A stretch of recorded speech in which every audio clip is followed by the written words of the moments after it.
Dhjetra punëtorë të ndërmarrjeve publike e private të mirëmbajtjes, si dhe përfaqësues të organizatave jo qeveritare dhe të institucioneve, përfshirë Policinë e Kosovës dhe KFOR-in Amerikan, kanë pritur në diell pothuajse një orë nisjen e aktiviteteve për ditën e tokës, pasi organizatorët janë vonuar. Mungesë të përgjegjësisë institucionale ka konsideruar vonesën e kryetarit Agim Aliu dhe kabinetit të tij, që nangashin nga organizata Avonet. Nuk di dhe nuk i kuptojnë pse në një ditë të veçantë, siç është dita e tokës, kryetarin këtë rast është zhvannuar, kur është shumë e rëndësishme mi dhon motiv qytetarëve, 3 javë. E qytetarën në përgjithësi mi dhon vullnet të mirë për të mbjellur ose për të zhvilluar një aktivitet mjedisor. Aliu dhe drejtarët e tij kanë bërritur fiks me 52 minuta vonesë pas kohës së paralajmëruar zyrtarisht për nisjen e aktiviteteve për nder të ditës së planetit ton. Ata pastaj u janë bashkuar të tjerëve për të mbjellë lule në rrafet e vegjël në hapësirat e rrethuara me beton të nënkalimi poshtë stacionit të trenit. Pastaj kanë bërë vendosjen e njerëz prej shportave në sheshin Ramadan Rexhepi mbi nënkalim që mirëmbahet nga një kompani private që qeverisja e Aliut ia dha një tender 3 vjeçar për rreth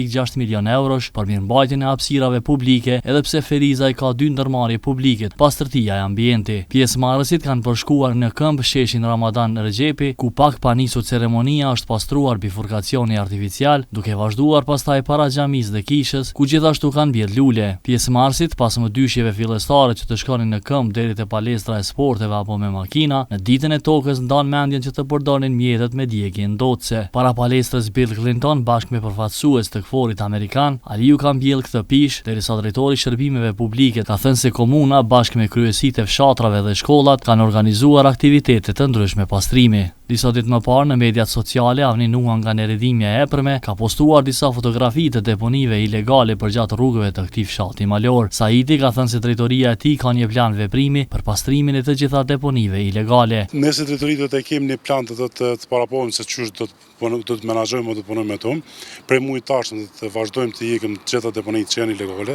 Apelojmë të gjithë qytetarët se ne do vazhdimisht si drejtori kemi vazhduar dhe kemi ikë gjitha ato deponi ilegale. Mirë po për qytetarët atë po vazhdojnë. Ne po ikim ata po vazhdojnë të çesin aty. Prej muajit tash do të vazhdojmë të ikim të gjitha deponitë që janë ato edhe që janë të vogla se ata të mirë, po do të mundohemi që të mos ketë më deponi ilegale. Kryetari Aliu e ka pritur makina që ta kthejë në zyrat e komunës pas kryerjes së aktiviteteve që për mesazh kishin ruajtjen dhe pastrimin e ambientit.